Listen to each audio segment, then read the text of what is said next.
it's like hard to describe how challenging it is, because I think what motherhood does is just exposes wounds and forces you to heal them. For sure. You know? You can only describe it as a whirlwind because there was so much good and so much crazy and so much hard. So it was very early on that my anxiety and stress was clearly affecting everything we were doing. So what did you do to prepare for postpartum? Like, I know you're a very organized person and stuff. Yeah. So, and you said you were thriving. Like I used to be. Yeah. But I know another big hurdle for you that actually was a total parallel line with me was Octavia hating the car. Because I was in such fight or flight over this. Like, the car rides were so traumatizing to me that it was keeping me in like a really like dark postpartum haze. And you also said you set expectations for your husband. So like, what are those Well, I conversations did, like? because men are, I guess I'm going to generalize, but men aren't the best caretakers. Walk us through, you know, your mom's there. What's happening? Was breastfeeding a breeze right away or what? God, I wish. Oh man. In the beginning, it's hard because it's the weight of their life is on your breastfeeding. So the weight of that felt very heavy to me. And then the physical, you're exhausted and you need to eat more. And then the pain, and it just all becomes like really heavy. Hi mamas, my name is Megan Norkis and welcome to Our Virtual Village. Starting this podcast was inspired by a local mom group that I went to during my pregnancy and postpartum journey. Connecting with and relating to other moms was a major key for me as I was navigating all the new things that come with being a new mom. So my goal with this podcast is to bring those conversations and stories from my community to a virtual platform, and that's gonna bless moms everywhere. I'm so excited. My hope is that as you listen to this episode, you can hear from and learn about the common struggles that other moms are having in the trenches of motherhood with you, and feel encouraged because you're not momming alone. We're all winging it at this mom thing, and we can all learn from and help each other. So we're excited to have you as part of our village, and let's dive into the conversation.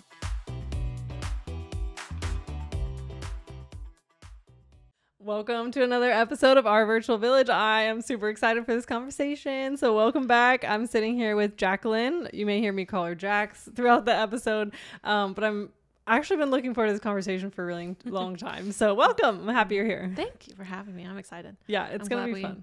Schedule mom stuff, you know. It I'm is. Like, oh, Megan texted me a while ago about it's this. So like, hard. I forgot completely. Yeah. So we're here. It really is. I tell myself, why did I come up with this idea? I mean, like, I need childcare. I'm interviewing moms that need childcare. Yeah. I'm just like, this is actually a terrible idea. Just the best idea, it really is the hardest. Yeah. I mean, because we always hang out in group settings, yes. you know, and also like with our children and stuff. So it's actually pretty cool. I feel like it's like a vacation almost. I get to hang out with a mom and have a full conversation without like a ball smacking me in the face or something. No one's whining. Like, it's crazy. This is wild. Like, what we could talk about so much. But I really try to dial this in to like what I've learned most from you, which is kind of interesting because a lot of times when I say that to other moms, it's like, for example, Amberly, who is on our podcast, she has 4 kids. So like I literally learned so much from her.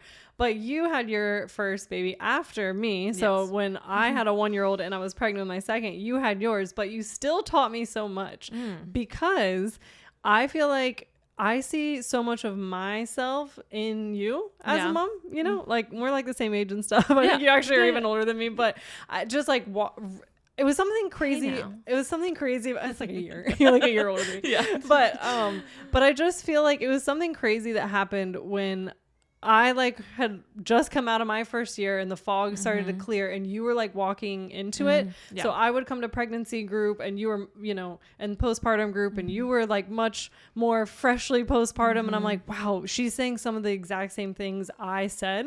Yeah. So I don't know. It was just like this really cool like mirror effect that happened. I felt like super connected to you right away because I think it was like you freshly pregnant with number 2, me pregnant about it. And it was all very like the way it lined up. I think, you know, it's probably a God moment because it was just so perfect to like have a rapport where I might have been in the fog and you weren't. Yeah. So like I don't know, like you could help me and I could kind of maybe mirror you in ways. And I'm like, wow, I used to say that, but now I see what I sounded like. It was like, I don't know, it was crazy. I also feel like your daughter, which name's Octavia, you'll probably hear me say O or Baby O. We just call her Baby O. I also say, I'll probably call her Baby O when she's like 7. Yeah. It's just like as long as she's younger than your first, she's the baby. Yeah. But she also has a very similar demeanor as my first daughter. So that was another crazy parallel where I think that's why there were so many parallel lines throughout motherhood. Cause I'm like, just felt like I was like turning around and watching myself a year ago the whole time. So just want to kind of preface that. That's why I was so excited for this conversation, because I can feel like it's almost like therapy for me to like walk through what we both walked through together. Because I think we've both just been in agreement that like, you really don't feel normal again till they turn 1. Yeah. It's which crazy. Is wild. Yeah.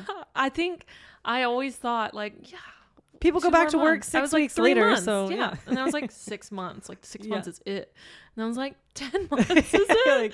Like, will I ever feel normal actually again? Like 9 months, I was like, whenever it happens, it'll happen. And then it was like 12 months, you know, after her first birthday, it was just like things slowly started to change. And then all of a sudden it's like 2 months later, it's wildly different experience. Crazy, right? Than, you know, her birthday to now. It's so much change and so much like good, I guess. Course, not that it wasn't good, but now it's just it's a whole different world. Chaotic. I mean, the first year you're just winging it. Like it is the trenches. So that's what we're gonna dive into. We're gonna get messy with it, because what I really like, how I feel this episode will come across is to the new mom who only has, you know, a 2-month-old, a 3-month-old, and is thinking, am I a psycho for feeling still crazy? So like, I want to capture how we both felt, and so that another mom can listen to this and be like, oh, okay, so we all feel like it's not just you. I genuinely believed that it was just me for a really long time.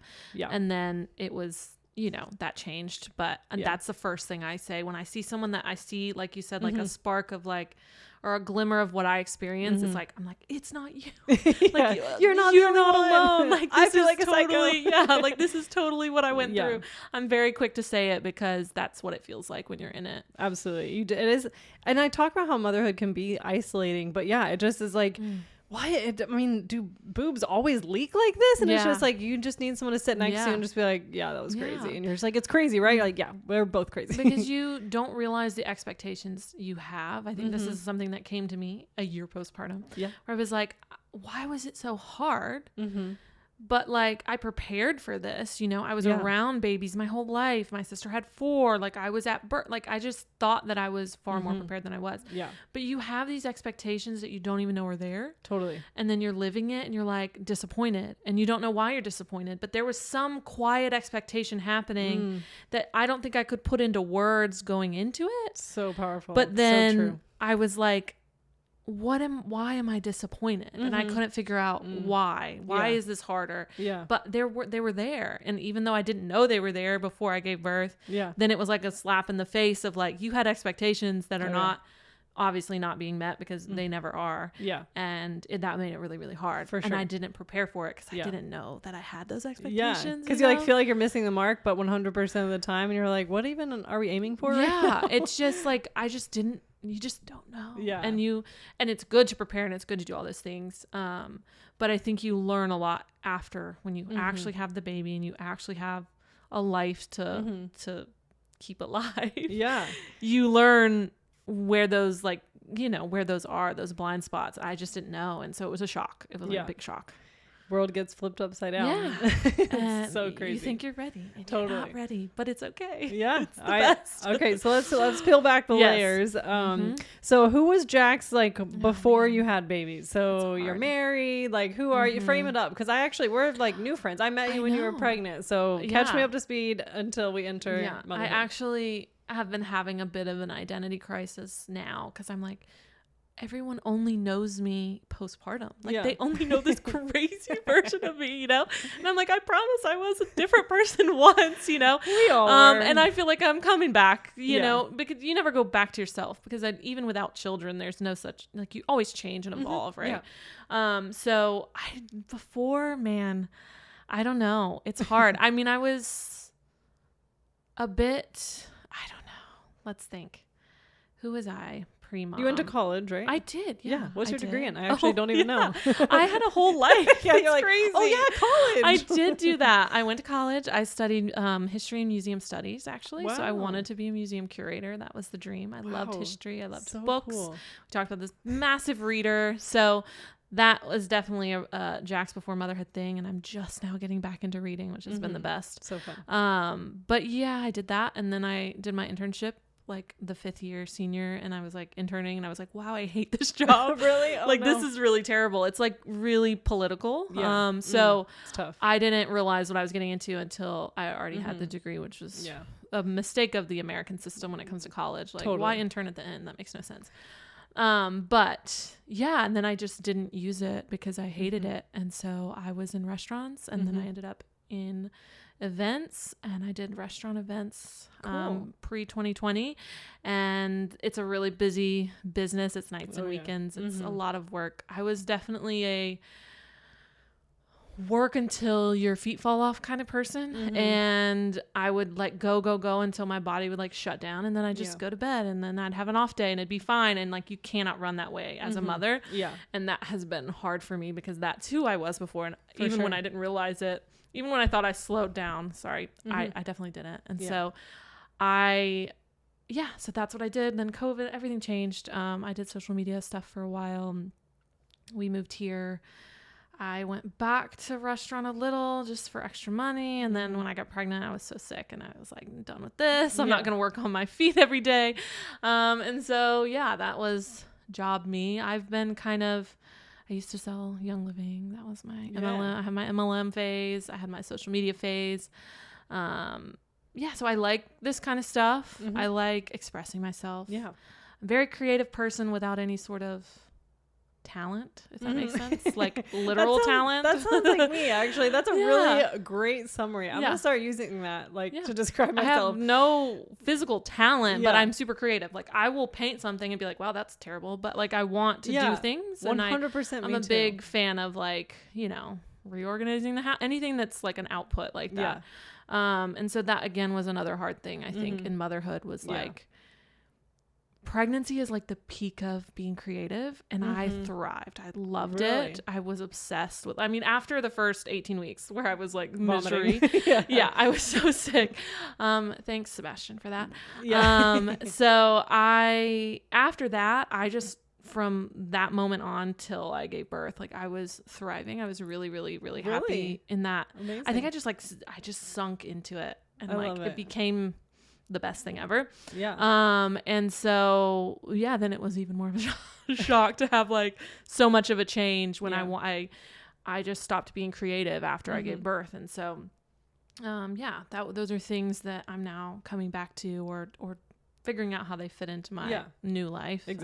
But it's a little bit about me before. I don't know if that was I'm like learning. This is perfect. The track you were hoping I would go on. Totally. No, I really just love genuine conversation because like I said, we first of all don't really get to like dive super deep at like mom groups. And it's funny because I didn't even ever think like a mom groups would save my life. But even just hearing like, oh yeah, I used to do more stuff like that too before I was a mom. It's like, these are the things that I need other women to say for me to be like, okay, cool. I'm not the only one that just like lost some of my passion or something. Like, it's like very normal. I always say like your entire brain turns inside out. That's a great way to like. So you have the same. Can't describe what your brain is doing. It's completely until rewiring. You've lived it. It's really, really hard. And I hate saying that because not to say you can't understand us if you don't have a child, but the way your brain works after. It's completely different. And I want this episode to be where like maybe someone even pregnant can watch it and not, obviously I don't want to like scare them. No, it's like we're happy to be here in this position. We love it. But it's like hard to describe how challenging it is because I think what motherhood does is just exposes wounds and forces you to heal them. For sure. Same thing with pregnancy, same thing with birth. Like it's just, it just is very vulnerable, really, just like any fears you have or insecurities. It's like you got to face certain things. So that's why it's kind of different for everyone. So I feel like sometimes it's like vague. It's like, oh, postpartum is hard. And it's like, well, what about it was hard? That's why I wanted to ask people like, what did you struggle with? What did you struggle with? Like each person, because it really truly is different for everyone depending on like just each person's identity and stuff that had to reshape. So what did you do to prepare for postpartum? Like, I know you're a very organized person and stuff. So, and you said you were thriving. Like I used to be. Yeah. Yeah. You said you were thriving towards the end of pregnancy. Yeah. So where did all this creative energy go? How did you prepare? Yeah. I'm a big prepper in like all things. And so that was a big, and I think too, like my background in events, I treated like birth like an event, right? Like it's something that I prepped for, and postpartum I prepped for it. And then it was like go time, and then it ends and you're like, wait, what's now? Because in events it ends and it's done. And so this wasn't really like that. And so I think that did kind of warp my brain a little bit, where it was like I prepared for all this and we executed the event, and then the event is ongoing. And so I prepped in a lot of ways. So I'm a big reader, so I've read a lot of books during pregnancy, and I highly recommend doing that because you've got the time for it. What the mental books were space. your favorite? Oh man, should have made a list. Right. I like all Ina May's stuff for like pregnancy and birth. Totally. I really enjoyed like The Real Food for Pregnancy, Functional Maternity. They were like, I'm like into like health stuff. So reading about like the nitty gritty with health stuff was nice. I didn't prepare enough, I think, for like relational stuff. So that was a gap I missed. I just really focused on health. And then postpartum, like first 40 days, was probably my number one. I love that. But I just had like my stack of like, baby books. So read a lot, because that's the only way you're gonna, unless you're in birth work, you're not gonna see all these circumstances. Yeah. So it's nice to see different circumstances that you might come up against. And then for postpartum specifically, there were probably maybe 2 books I read that were postpartum. And then it was mostly like I had watched, having your first child at 32 or almost 32 is like, you've seen a lot of people go through it by then, depending on your background. I've lived in the South my whole life in very, conservative, very young mother areas. And so my sister had all of her kids before, my mom had all of her kids before 25. My sister had young kids in 20s. I had friends who have, they have teenagers now. And I'm like, what? This is crazy. Wild. So I'm pulled from watching what other people went through. And honestly, I watched through 2020 in particular, a lot of my friends have really dark postpartums. And I was like, this is what I don't want. I actually prepared for birth, but I was way more focused on postpartum because I was more afraid of postpartum, honestly, than I was of birth. Birth to me was natural, and it's going to come no matter what you do. And so I just I prepped for it, but then I just sort of let it be. And then postpartum was actually what I was nervous about. And knowing what I know about my personality and wanting to be well fed and all this stuff, I knew it was going to be a challenge. And I knew so many women who like slip into a dark place or try to do everything alone. And it was like, I don't want to do everything alone. I've learned from other people's mistakes. So I was really very, very aware of how hard it was going to be. That's so good. Because I feel like some people are shocked, and maybe that is part of the dark and twisty, is there's like, whoa, am I supposed to be struggling? Yeah, I knew it was going to be the hardest part. I didn't know how, because that's always the thing, is you can prepare for birth, you can prepare for postpartum, but you don't know how it's going to be hard. You just know it's going to be hard. And so I thought I did enough. So practically I did things obviously like reading, and I, organized my house and cleaned my house, and we bought a freezer, and I did a lot of research on the kind of meals you want in the first 30 days, which is so important. I just want to highlight this really quickly because it's outside of like the birth community that we're so deep in. A lot of just everyday Americans don't talk about they should be how you should eat immediately postpartum. It will change your entire experience. I'm very passionate about this, and I try not to be like so like too like polarizing with this. But so many people like want to eat their raw tuna right away, and they want to eat things that are just so hard to digest. Like your body just ran it's like running a marathon every day during your pregnancy, and then you go through birth, and then your breast milk is coming in and stuff. Like you can't just eat whatever you want. Like you need things that are nourishing and healing and don't take excessive energy to break down. So The First 40 Days is an amazing book. You should read it. I didn't follow it completely, but it at least I read another one. What is it called? It's actually sitting right over there. I think it's like Mama's Meals or something like that, and it talks about the first like few weeks. I think it's like an Ayurvedic guide. So like I didn't make myself like like rice congee, and like I didn't go I like definitely did. super no yeah no you don't and say it was whoops, that's actually amazing. really yummy. Yeah, so I but liked you it. know, like you can get deep in it. Yes. But I think even having that knowledge and being like, whoa, Just that's extreme. yes. So let me only Find have oatmeal for what fits. breakfast, or find like things what that are fits. easy that my husband can make, and he's not like congee with the Yeah, you know. yeah. So like I think it's just really important. So I just wanted to highlight that because that's a major key of how you transition into motherhood is how you physically care for your body, your digestion, recovering. Absolutely. So I love that. It's such a huge missing piece, and I think a lot of women would be a lot happier for many months during postpartum if they were nourished correctly. And it's so hard in the culture we live in. But it's really important. I was like, I knew how hard that'd be. And I was like, I've had the best freezer stock ever. I actually miss it. I think about it a lot. Like my food, I'm like, I have like extra, like I did these brown paper like containers, and I see them. I'm like, man, I could go for that soup that I made a year ago. What did you make? What are these meals? So many things. A lot of them came from, so some recipes from the first 40 days.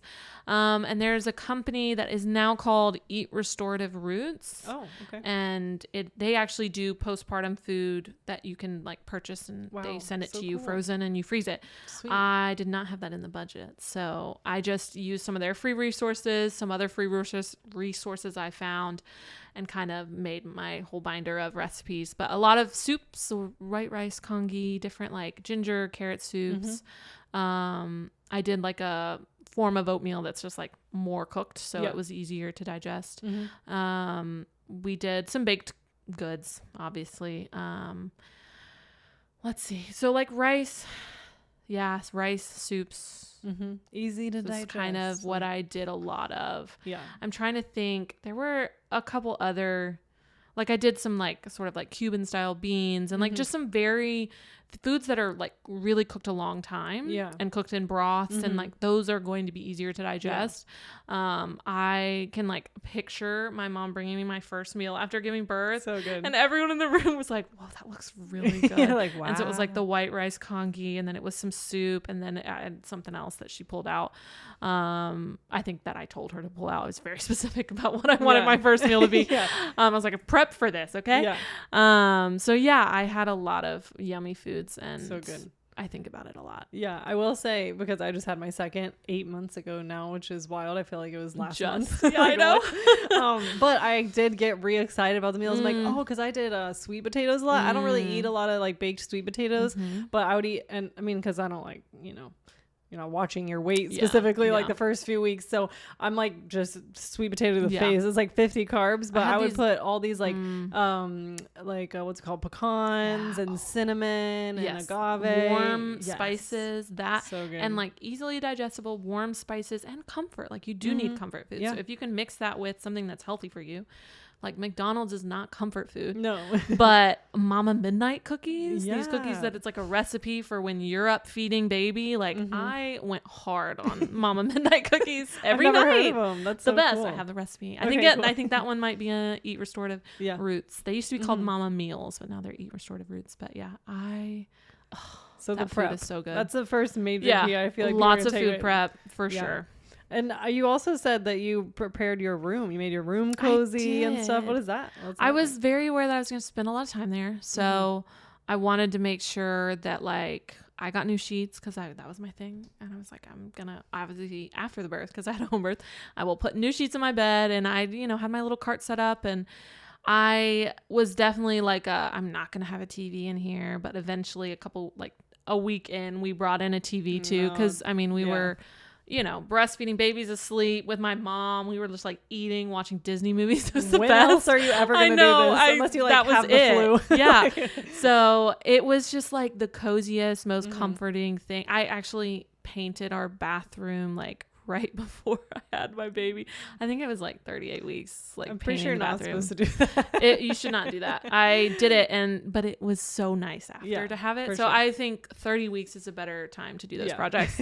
Don't wait till I waited. And this is something that I did a lot of prep at the end of pregnancy, and I would change how much physical work I did in hindsight.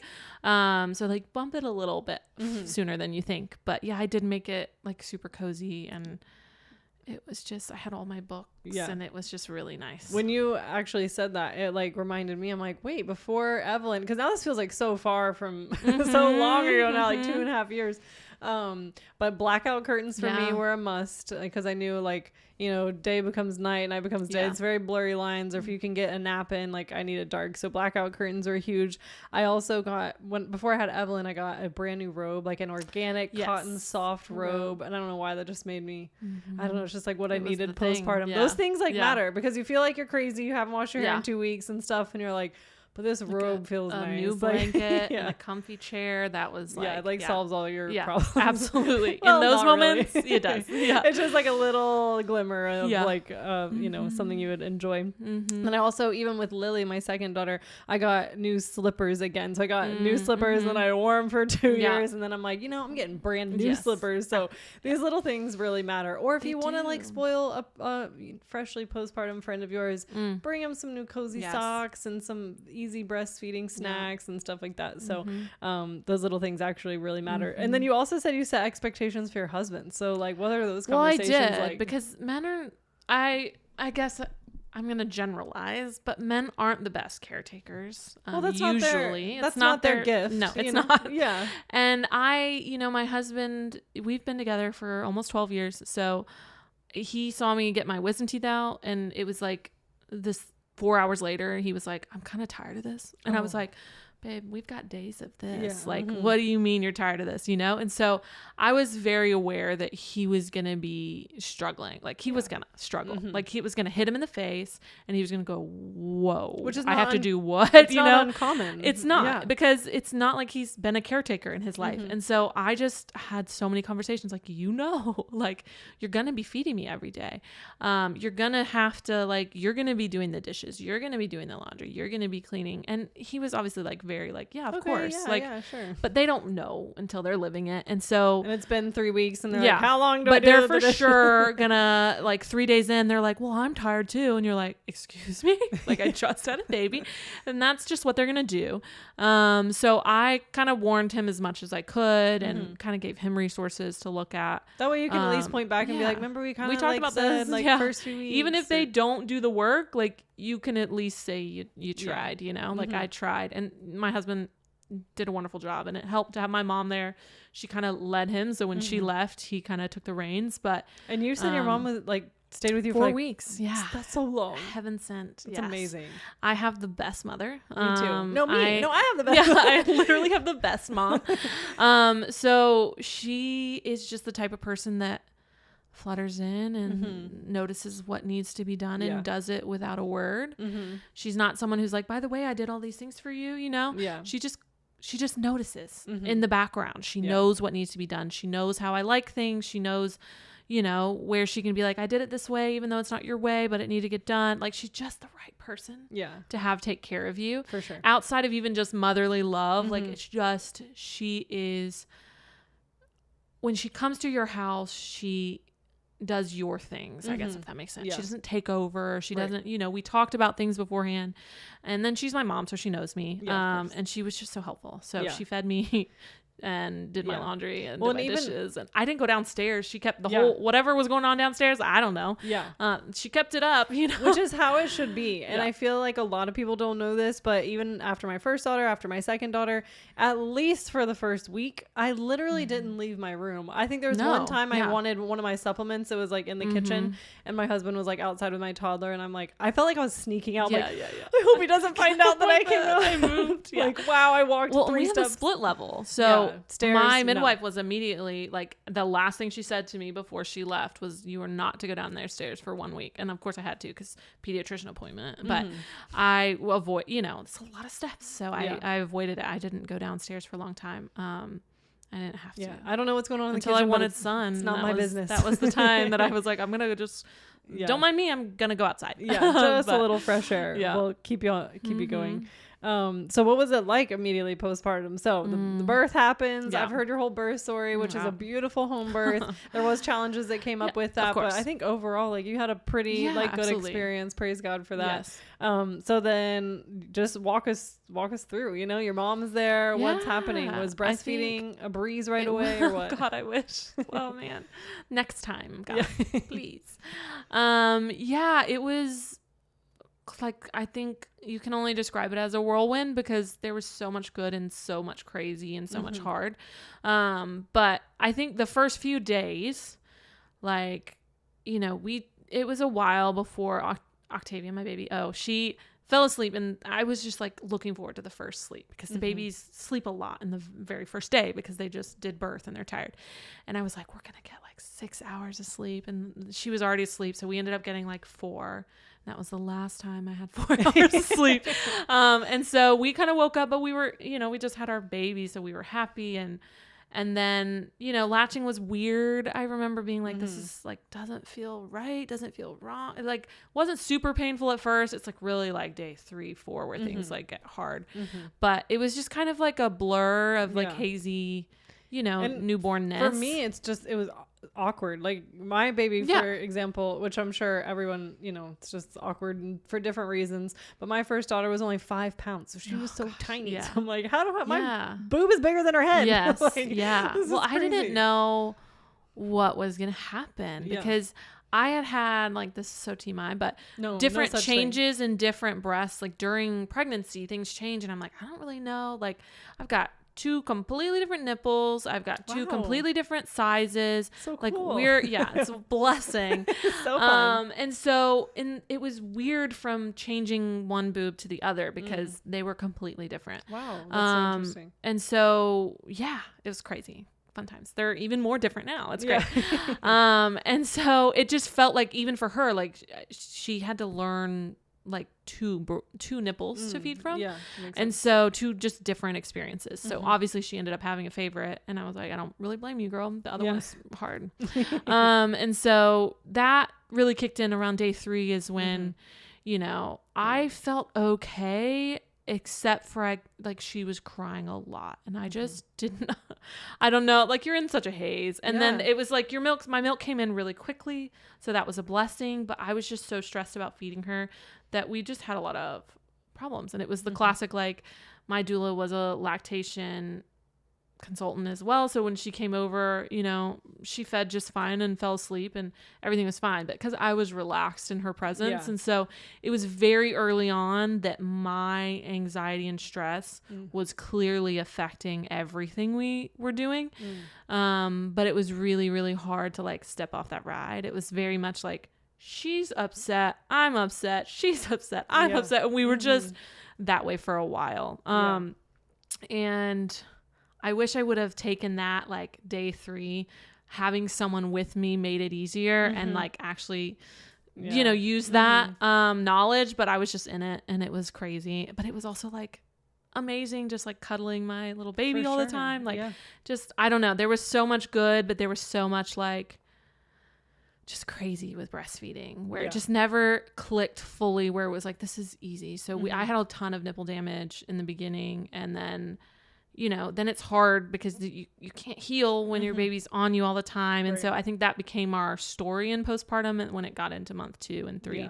But the first month, having my mom, and just, it kind of felt like a sleepover for a month. And that was really nice because there was hard, but there was that element of like, we're all just kind of hanging out for a month. Well, my husband works from home, so we got to like, include him in a lot of that when he could. And that was really sweet. And having someone to talk through these things with, like, I don't know, should I feed her again? Or what do you think? Like, I can definitely see, if people don't have family or their mom was only in town for a week or whatever, it can be super challenging, to just, because you're just like, I don't know, I'll try this, I'll try that. It's like this, you don't almost like decision fatigue that happens. That's like, exactly did what I make the right decision? But if I do this and I can't do this, it's like, you're literally learning a whole new human and relearning yourself and all of these new things. All with your on body. you, and that pressure of like, I have to, everything is on me. Like that's really hard in the beginning. For sure. Now, this is when your freezer meals probably were super important. They lasted that whole month. Yeah. I think even a little bit longer. Definitely longer. I think I got good 2 months out of I freezer noticed meals. that I would be feeling the most stress and anxiety when I wasn't fed. And 100%. The crazy thing about all the hormones happening and your milk coming in and, you know, you're kind of, and at times and most of the time, in fight or flight mode. So, like, you don't really feel hungry because you're just like...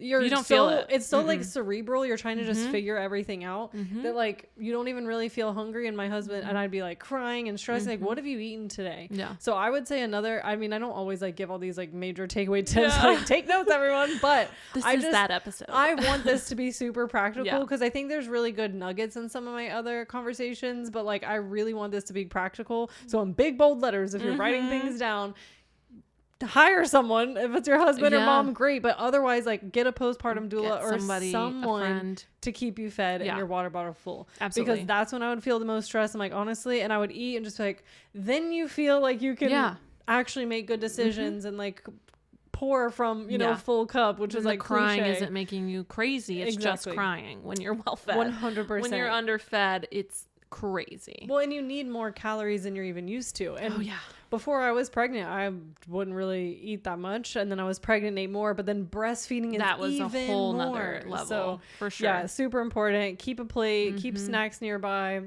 and shove food in your face all the time. You will not feel hungry. Yeah, like not really, like you should be, right? Because you're like so tapped into baby that it's just.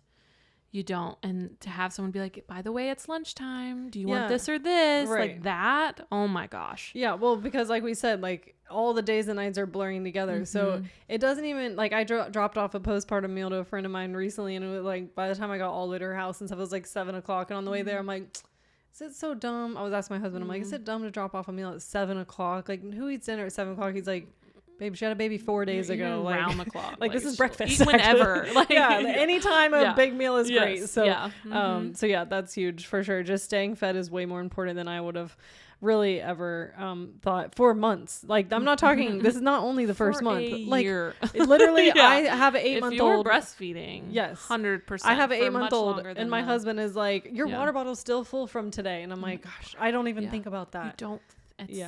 We'll get into this, but like. You don't think. Yeah. I don't know how you are thinking so much and not at the same time. It's crazy. Yeah, it is definitely wild. So when you say like, wow, postpartum's hard, like these are the things that are hard to describe. It's hard to put words to.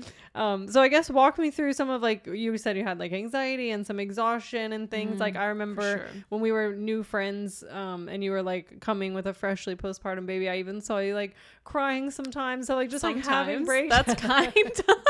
Well, I just mean like basically dang, every time I walked in the door to group, I was full blown. Yeah, and it's like we weren't super close at the time, so I'm not gonna be like hugging all over you. Like that's not what you need. You're probably touched out, so I like didn't really know how to help. But I could, like I mentioned in the beginning, see myself in you and be like, wow, like I know what she's going through, and I don't even know what I needed at that point. So walk me through like what was some of that like hard. Yeah, I think, I mean, we had. What I can now look back and like identify what the issues that we had or whatever. When you're in it, you don't really see clearly. But like with our breastfeeding journey, it was not seamless. I had nipple pain up until like 5 months. I mean, I had months and months of clearing up to get it back. And I think part of that was that she had to change her latch every boob. Yeah. But I also like my stress over it just made it harder for us. And so there was a lot of in the first 2 months. Is she getting enough? Is she going to wait? She didn't gain a lot of weight. She had a hard time gaining her birth weight back. And it was just like, I know I'm making milk, but like, am I making milk? You drive yourself nuts. Yeah. And I think especially with the first, when you just don't know, I mean, every baby is different, so you don't know how they're going to be, but especially your first, it's like, am I going to have a giant baby? Am I going to have a small baby? I never would have expected to have a 10th percentile, baby throughout. She had a healthy weight at birth, but she never gained a lot quickly.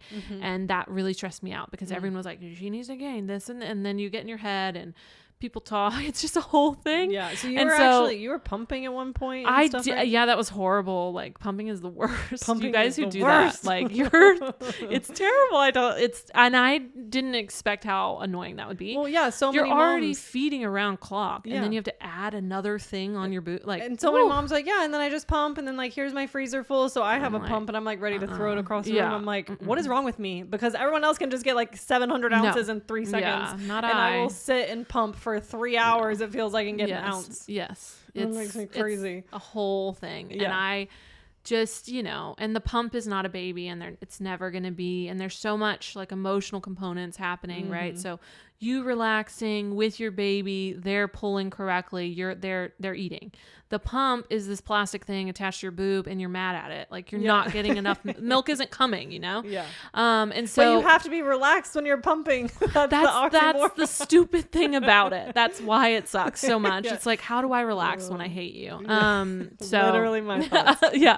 So I think the first 2 months, that stress of like, is she eating enough? On top of like the pain, nipple pains and different whatever, was just really, really hard. Yeah. And when you're like, I remember very, very clearly the moment my mom left me. And she was like, I'm gonna, like, I think I'm gonna go now. And I was like, you sure you don't want to like stay a couple more weeks, please? I wasn't ready. My husband wasn't ready. We were just like, we were not ready. She cried a lot. And like, I am going to lead up to advice I got that changed that or helped that. But it was really, really hard. There was so much crying, and then I was crying, and then it was just hard. And my mom left, and I thought, well, like, what is going to happen now? And so the following month after she left was just me at home, trying to figure this out. And I wanted to go back and look, and I didn't, because maybe exactly the first day that I went to group, but I had been doing chiropractic, obviously, at Solancha, where we have our village group that we go to, where we met. And well, we met at Modern Midwest, but where we see each other. And I, Dr. Vin was like my lifeline through the first 2 months, because I took her week 1, I was like, birth stress, please adjust her, let's start off on the right foot. So I had been there every week, and, I would just go in and I'd be crying and she'd be screaming, and Dr. Vin would be so Dr. Vin, giving me the advice that I needed. And I don't know. I feel like it was around the 2-month mark when I went to the village group, which is the group that Dr. B, his wife, hosts. And it was right around this like sort of pivotal moment for me with breastfeeding. And I was getting some donor milk to try to supplement. So it was a whole thing. I just couldn't understand why she was crying so much. I had been given advice that babies at that age didn't need to, like, they needed a little gap between feedings or they would get gas pain. And so I was like trying to always like be an hour, Oh, wow. If it was, once she started crying, I was like, oh, like I can't feed her too soon because then she's going to hurt her stomach. Right. And all she wanted to be was on my boob. And so I just would try to give an hour gap, and then she'd be crying, and it was a whole thing. And she wanted to be there. And I just thought, because of the advice that I was given and every other advice in that range where I got it from was correct. And so I felt really good about it. And Dr. Vin looked at me and he was like, maybe she's just hungry. And I was like, what do you mean? Like, I feed her all the time. Yeah. So I feed her and then I just feed her again. Yeah. And he was like, why? Because I would try for a day to put, every time she cried, I latched her, and it just felt like she cried more. And so I was talking to him about this, and he was like, well, maybe she's crying more because eating more is making her hungry more. And so maybe you just need a few days to like settle into it. And I just was like, all right, you know what? I'll try. I'll give it 5 days if you want me to. I was like, I'll give it 3 days. And it was around like the 3rd day where I was like, oh, yeah, like she just wanted more and needed to adjust to more. Yeah. And so by the 3rd day, she's still a crier of babies. Babies cry, but mine cried a lot. Yeah. But that was like everything changed at that moment. Like she was way happier when she could just latch whenever the heck she wanted. Yeah. And you guys, she was always on my boob. Like that's not even an exaggeration. It was constant, but that is what she needed.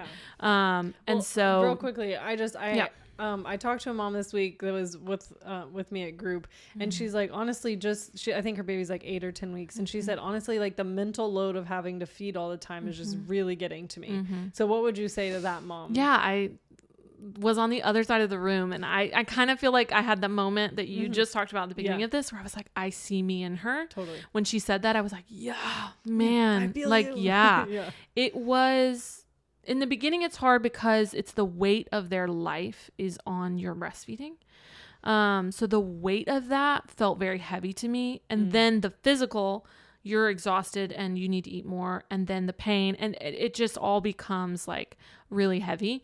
And I would just be like, I mean, one, it's normal. Like, yeah, it should be exhausting, or like it should be mentally heavy. Like it is mentally heavy. Yeah, if you're breastfeeding, what we would call on-demand breastfeeding, it's hard, and it's a big change from 0 to having something on you, needing you all the time. So I would say, one, it's normal, obviously, and it's okay to feel that way because we all get there. 2, eat more. And 3, get around people, because if your baby is on and off and on and off and on and off at group, it doesn't feel as bad when you're surrounded by other people. You don't even know your boob's out. You're just doing it and it's fine, and there's people, but when you're home alone in a room and you're just crying with your baby, like it's so heavy, you know? For sure. So eat more, because everything is worse when you're not eating enough, and you can almost never eat enough. Like, just keep eating. When you think you've ate enough, just keep going. And minerals, like, keep going. And then, like, really, you got to get out of your house. So that's a really good segue. That's kind of what I wanted to talk about next, because I hear you say that all the time to people. You're like, I just wish I would have left sooner, because you did start coming to groups and stuff, but why didn't you leave sooner, and why do you wish you did? I did a very strict 30 days at home, and I fully believe in that being the best thing for you in the perfect world, right? Physically or mentally? Both.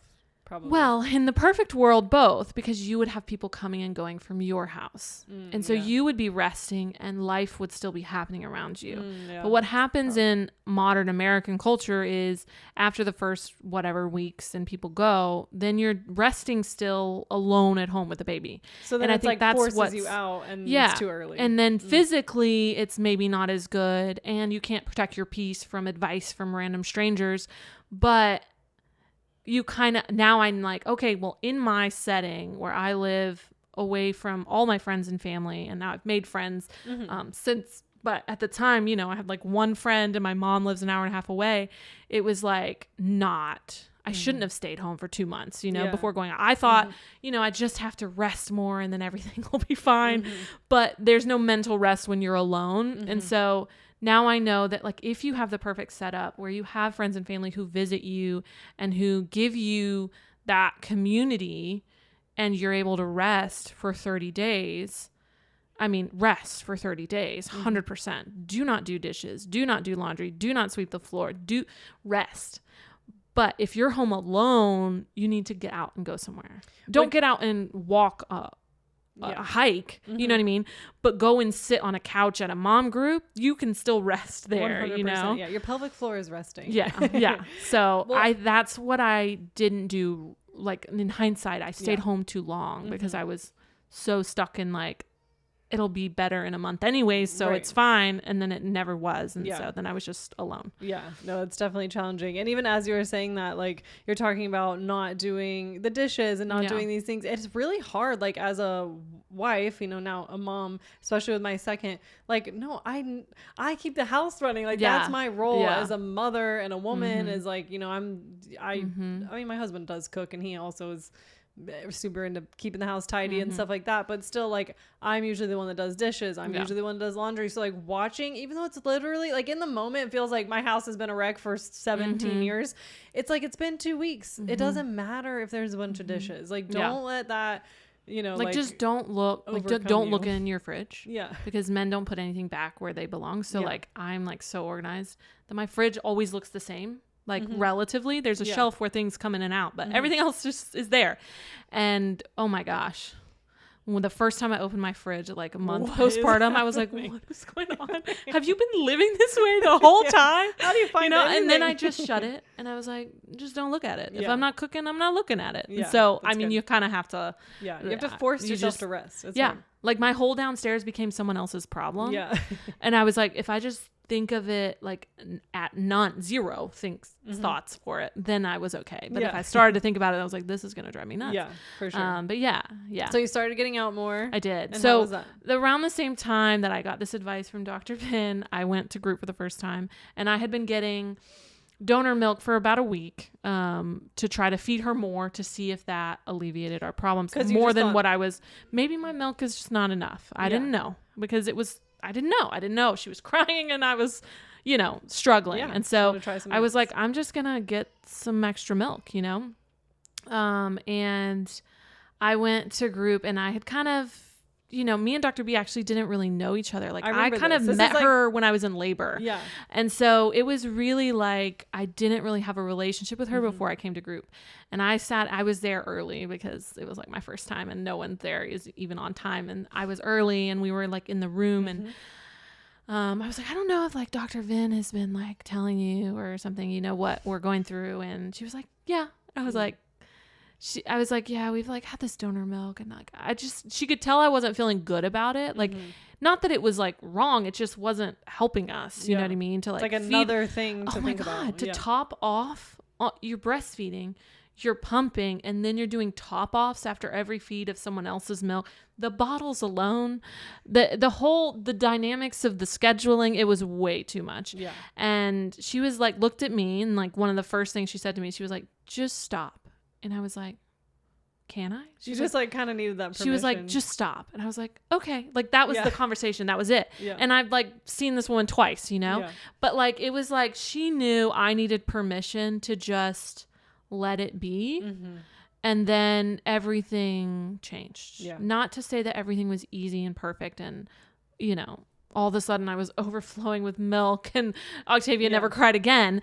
But it was just, that was the permission I needed to do what was right for me and not like, what other people. Your intuition. People were telling me what to do and none of it felt right. And she could tell, just in that 30 seconds, she knew. And so that was like the kickstart to the other part of my postpartum. Like everything before was so different. And then everything after was so different. So then I went to group and then I had people. Yeah. And then I came in and crying all the time because it was still hard. For sure. Community matters way more than I ever realized. And that was really ultimately my goal with this podcast, is realizing not everyone has like a local mom group, or maybe people are so deep in the postpartum anxiety they can't even think about being around other people, or breastfeeding in public. Like, how would I ever, like, I can't do that yet. Yeah. I really, like, my goal is to, they can still hear your story and feel like they're sitting on the couch next to you, like, oh wait, I, feel the same way. Yeah. Because community really matters so much, so you don't feel so like isolated in your own chaos. You realize like, okay,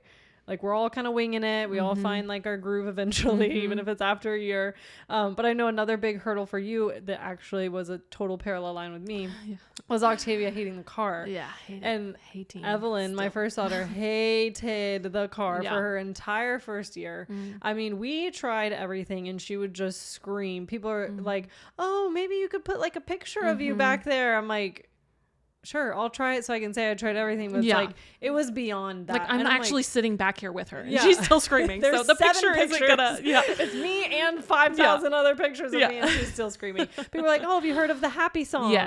Yes, I have. And I've listened to it on repeat and I've listened to it low and I've listened to it blasted. It's like the Happy song just doesn't work. It drives me crazy. Yeah. So we tried that. We also had like, because at the time our car didn't have like top vents. Now I have a cool mom van with the rear vents that point right on them, but they only had I had like a vent that came. It was literally like a tube that connected to the front vent that like blasted considered it, air on her head. And I mean, sometimes like I think this is actually helping, but then it wasn't. But I'm like, at least she's more comfortable while she screams. And we warmed up one of the warmy stuffed animals one time, like just randomly, hadn't done it in months, and gave it to her, and she fell asleep in the car.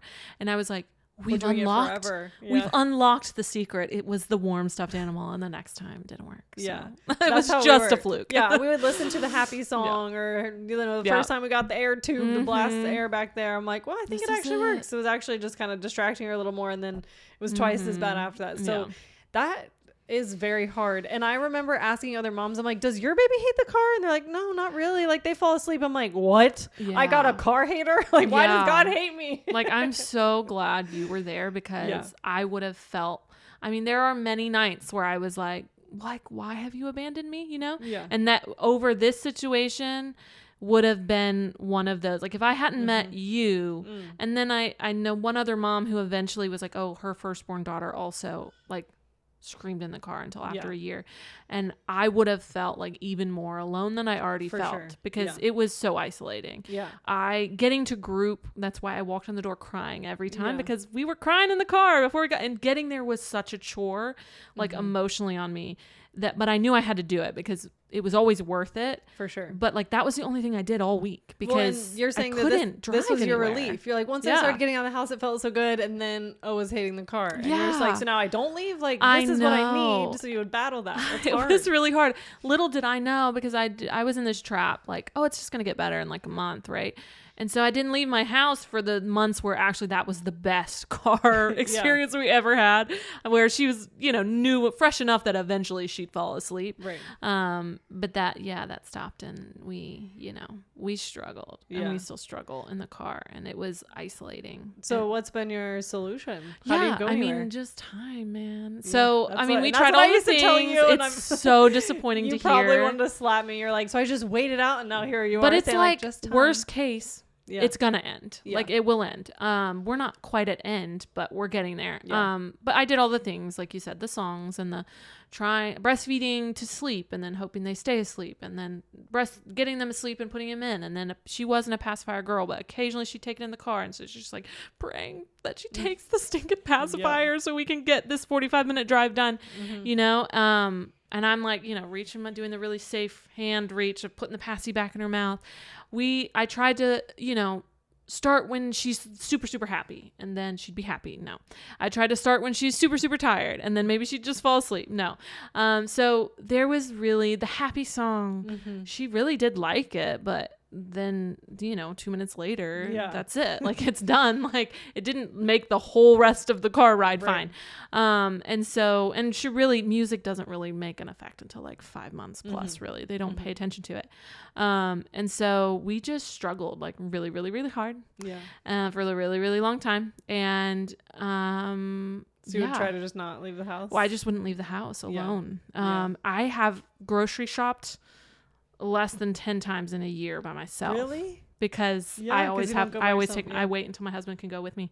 Like it's isolating. Like, and there are times where I'm like, oh, I'll just push through. But at the same time, when I stopped, so there was like a moment in group. It was January and we came and it was a particularly horrible time to get there. And I'd had another horrible experience earlier in that week. I was trying to go somewhere and we never got there because we were stuck on the side of the road for like an hour. Like I couldn't get her back in the car. And it was just like, it was really hard. And then getting to group was hard. And that was it. That was the last time. And then that was mid-January. I was like, I can't do this. And my husband could tell, we have to do something. So he drives me to group still. Then it's been almost 6 months. Almost 6 months. Probably 6 months. It's been 6 months. Wow. Which is crazy. And I've only just now started to take shorter trips with her alone again. But this literally the week I stopped driving alone with her, in less than a week, I felt a physical fog like lift from me because I was in such fight or flight over this. Like the car rides were so traumatizing to me that it was keeping me in like a really like dark postpartum haze. And it was like a week of stopping doing that. And I felt like a completely different human being.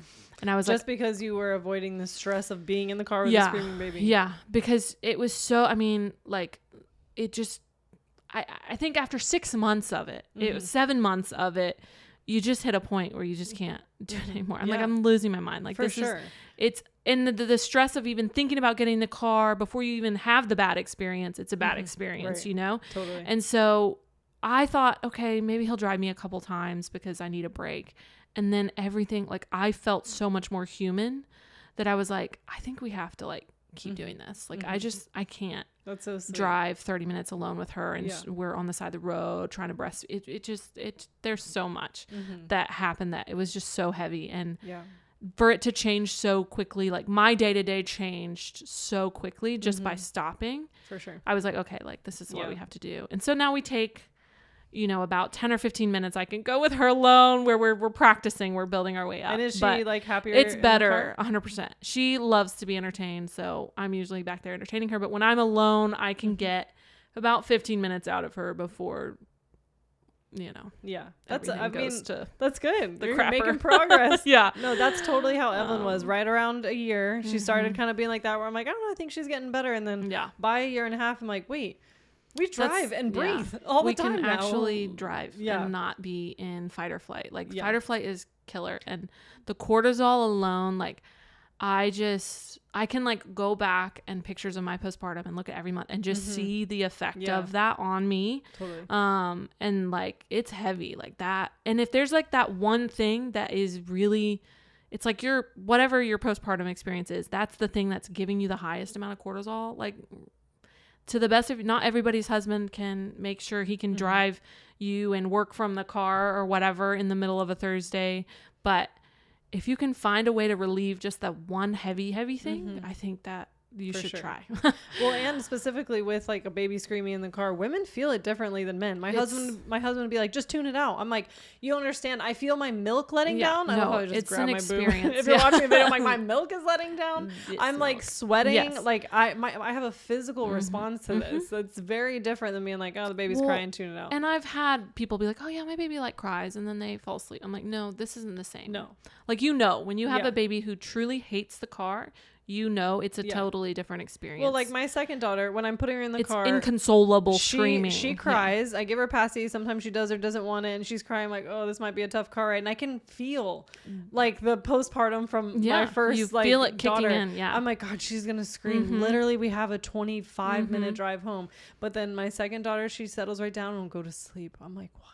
She calmed herself down. Like it still surprises me. Yeah, that's a totally different experience. Yeah, well, it's amazing. And like that mom, if that like is having a whole different postpartum experience than a mom like we the motherhood we experienced with my first, where it's like it's very stressful to try to leave the house when you know that's what you need. I'm also a big proponent of getting out of the house. Like I know we kind of mentioned like mom groups and stuff, but even today, like the mom group I usually go to ended up just being like a splash pad day, and like at 7 a.m, I'm literally like, I don't want to go to the splash pad today.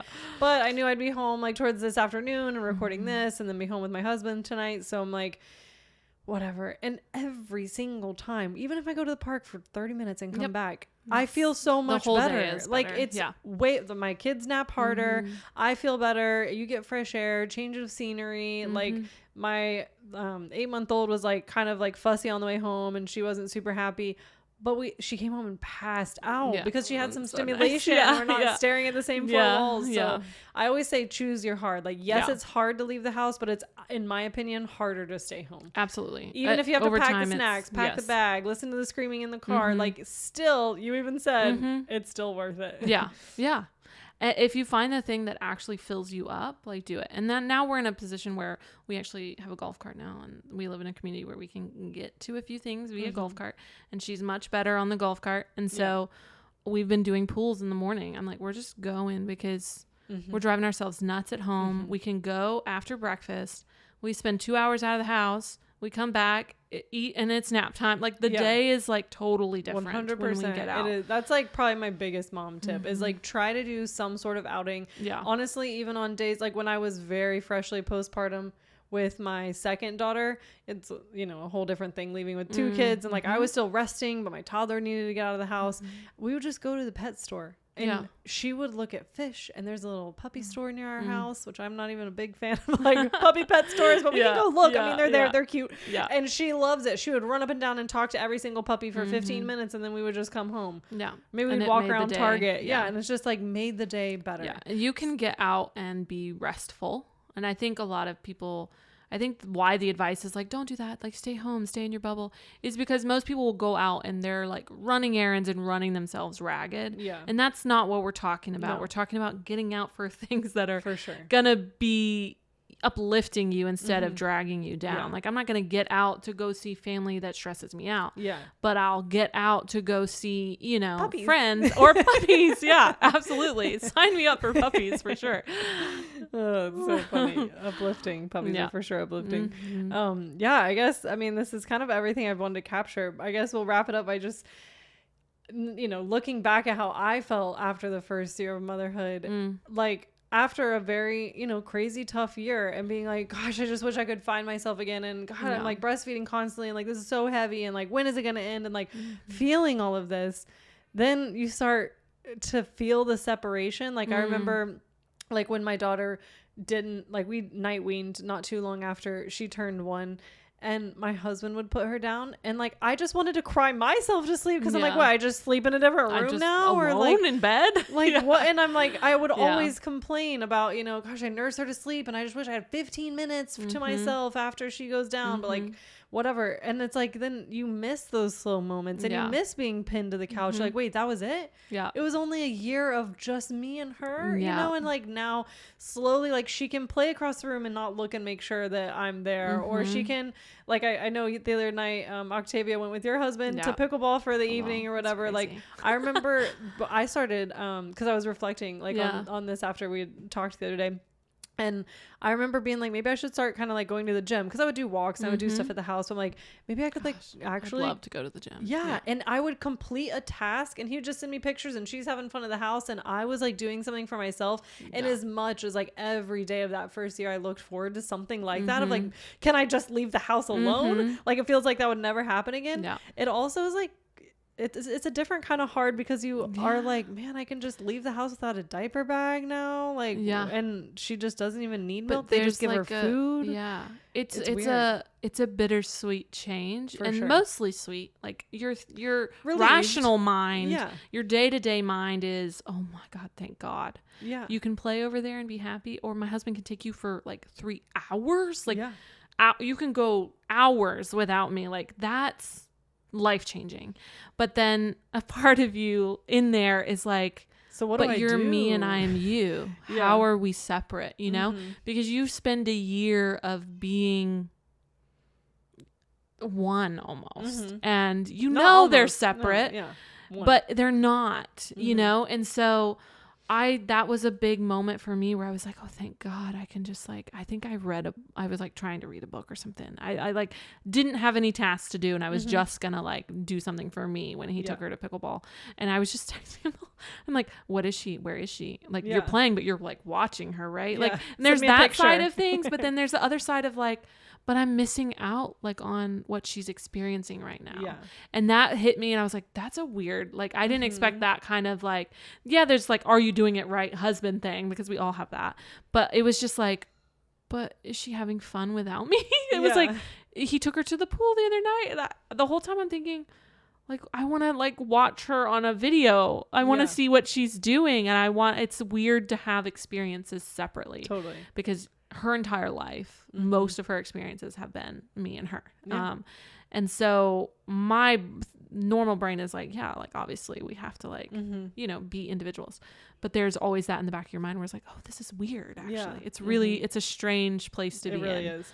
Well, and I think that's a different kind of hard. And I think it's how we talk about like that fog clearing after a year. It's like, now you actually do have the space to be like, well, what do I still like from my past life? This is where I'm at. Yeah, like 100%. It feels weird, right? I'm like, what do I do now? Like, how do I be a person? I've like, in the last 2 months, realizing that I haven't actually, and this is not healthy, and I think there are ways you can be I think you do it beautifully, at least since I've known you with your second, of being yourself in postpartum and like getting out and doing things for yourself and whatever. I've always looked at you. You've always encouraged me to like, oh yeah. Like getting out of the house. I'm like, Megan is doing it, you know, you had a baby and I saw you a couple weeks later. I was like, look at her, you know, and you were trying to do things for yourself to stay, you know, yourself. And now I realized a year in, I'm like, whoa, like I literally haven't been a person like in a long time. Like I haven't been an individual. I haven't been myself.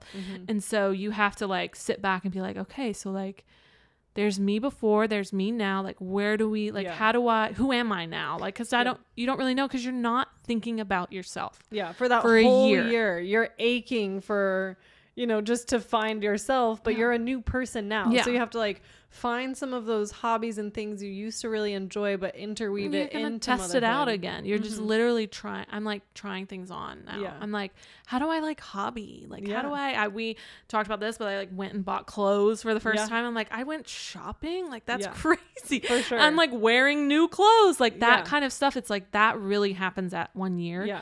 And beautiful if you can get there before. For sure. But I think on average a year is about when the baby can pull away enough that you have thoughts about yourself. Yeah. Because it's really, really hard to think about yourself. For sure. I mean, we talked about like trying to keep track of your own food and water. You just don't, man. Much less any hobbies or creativity. Your days go by and then all of a sudden you're like, have I like moved my body? Like when is the last time I stretched? Yeah. Whereas I think that's the hardest shift in 0 to 1 is that in that first pregnancy, like you're doing everything right. Like, I mean, I took such good care of myself. Yeah. You know, you did this routine every day of whatever you did to like keep your health and the stretching and the working out and the supplements and the baths and the body oil. Like I took such good care of myself, reading books and then you don't at all. And it's like a big shock. Yeah. And then you're like, crap, I have to figure out how to get that back. You know? And so many moms, and I actually like literally can picture exactly where you were sitting when you said this to me. Really? And you were just like, it's been like 3 months already. Like, why don't I feel like myself? Yeah.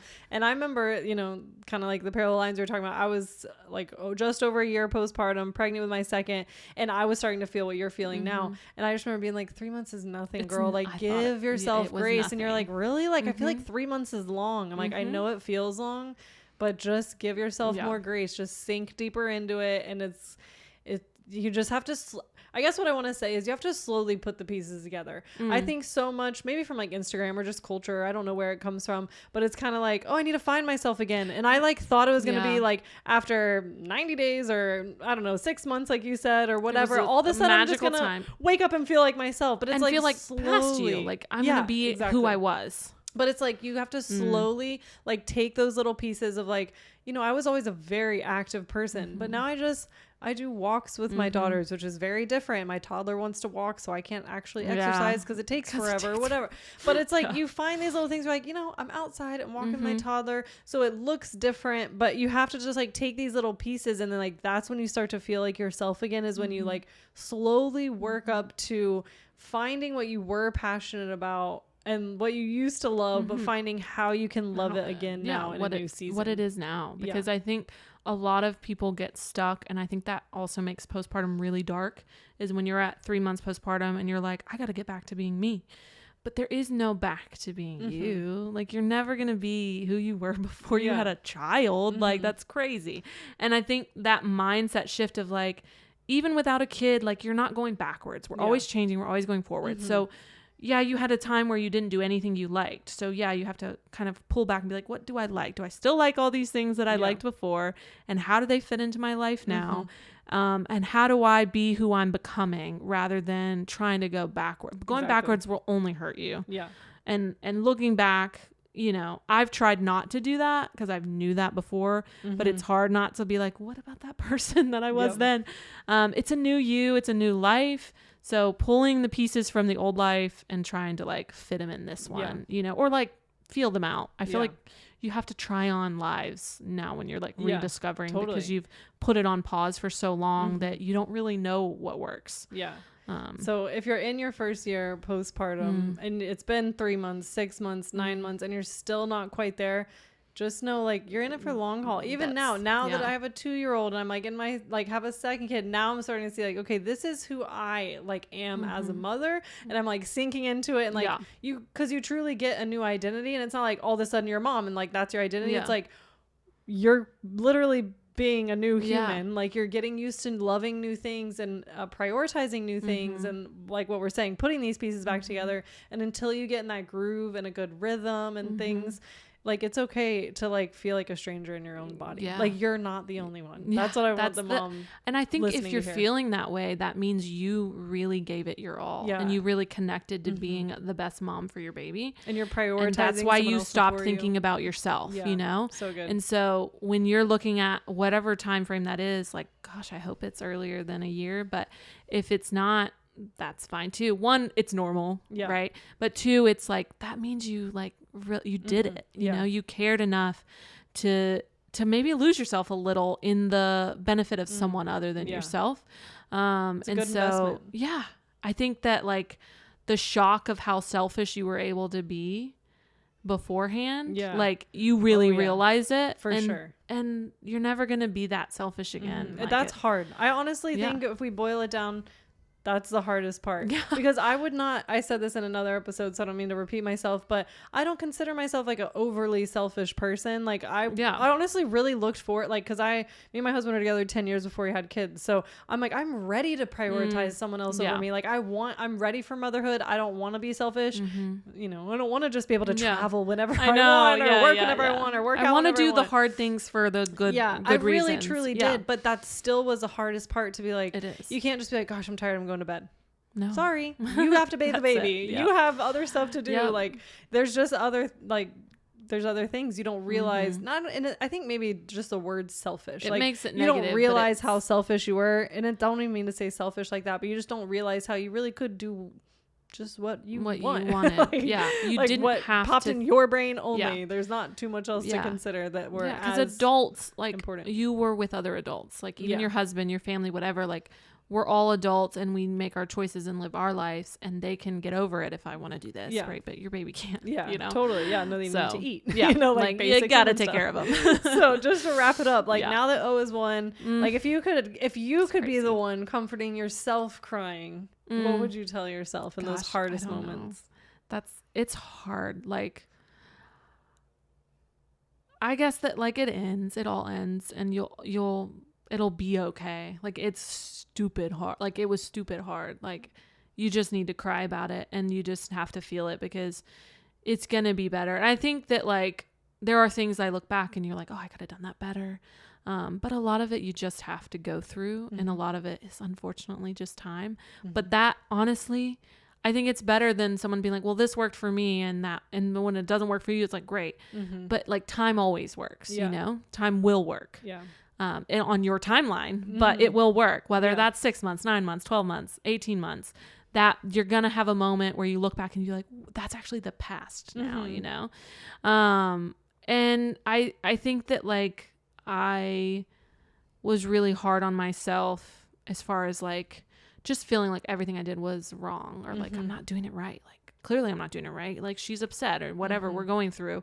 And, like, that's not true, you know, like, you're doing just fine. Like, my husband would be like, oh, you're such a good mom. I'm like, what the heck do you know? Like, how do you know I'm a good mom? Like, you don't know anything about being a mom. Like, what do you mean? I remember my first Mother's Day, you know, she was only, you know, a few weeks old. And I was like, Mother's Day? Like, I'm not a mom. Like, I'm barely a mom, you know?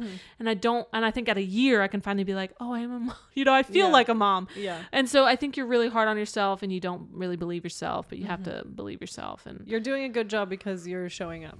Yeah, for sure. You know, you have the best, you know, the best intentions. You know, it's not going to feel like you're doing it right, but you're doing it the right way you're supposed to be doing we all it, feel like that. And as long as you keep going and you wake up every day and you keep trying your best to figure it out, if you try something like pumping and topping off feeds and stuff and it doesn't work, like, that's okay. Like, you needed to try that on, not only I feel like mentally be like, okay, I tried this, it didn't work, so now I can know that like I can just make milk for my baby. Yeah. Like you have to try things that don't work. So if something doesn't work, it doesn't mean you're failing. It means you're open to trying new things and you're open to figuring it out. And so just being like willing to get messy and stuff like that. And I think that's how you learn your like gut, right? Like I think pregnancy, you gain a lot of intuition, and I think the more you lean into it, the better.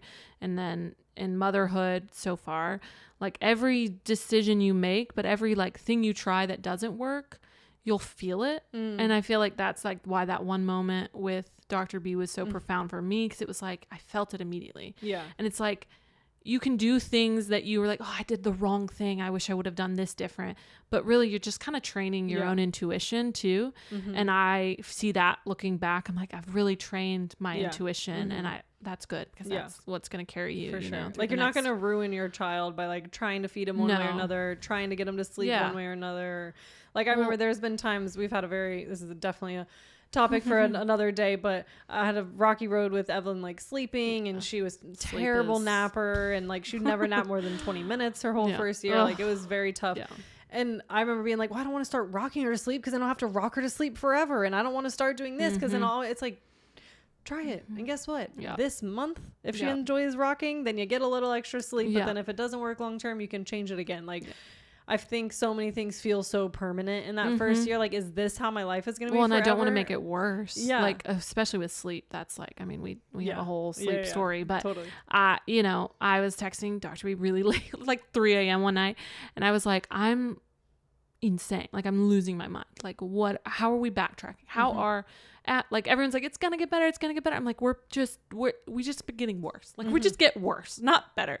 And like she was like, well, you just change something, like change anything. You're doing the same thing, and because you're afraid to make it worse, I'm going insane. And she's like, you know, insanity is doing the same thing over and over. Just try something else. Expecting the night to be better when you're doing the same thing you did the last 3 months, you know. And so not being afraid to kind of like pivot, that's a big thing. And you need to, you know, if it's not working, you may as well try something new, you know, and then you'll find, you know, the things that work for you. But well, and that's just like we said in the beginning, of motherhood is just like vulnerable, different wounds. And I think you even said it best. You're just saying like how exposing motherhood has been. Like some of your worst nightmares of like being like feeling isolated and stuff like happen. Like you kind of just have to walk through some of those fears. And I think that's really the beautiful thing about motherhood is you crush those things, you know, eventually. Well, it is pretty cool to look back, because like I really genuinely, on the other side, like at 9 months pregnant, I've been like, I'm scared of postpartum, and I'm scared of doing everything alone and being alone and losing my mind.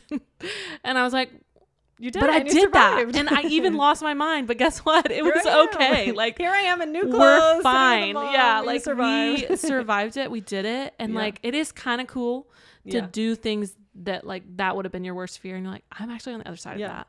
So like the hard things, like that's crazy. Like I feel far more confident and far more secure now. Yeah. Having walked in like very deep valleys that scared me before, but not that they're not scary, but like we can do it. Like moms are really cool. Sure. Like they do everything. Yeah. And I'm really happy to be part of the club. Good. Well, you're like glowing. I mean, like I just feel so proud of you. 1 year is different than than 2 months, 3 months, 6 months, 9 months. So I guess it would have been literally like a year ago right now. You were like, your mom was leaving. You're like deep in it. So this was like the start of a very hard 6 months for me. Now look at you. And here we are.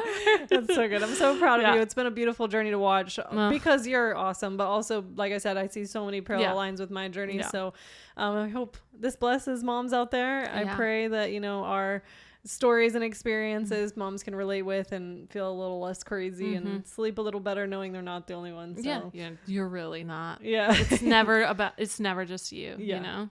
It's super important. Well, thanks for watching, and I appreciate you taking the time to talk. This was a lot of fun. Yeah, super fun. We'll have to find another topic one Back day. to momming we go right away. I can hear my baby.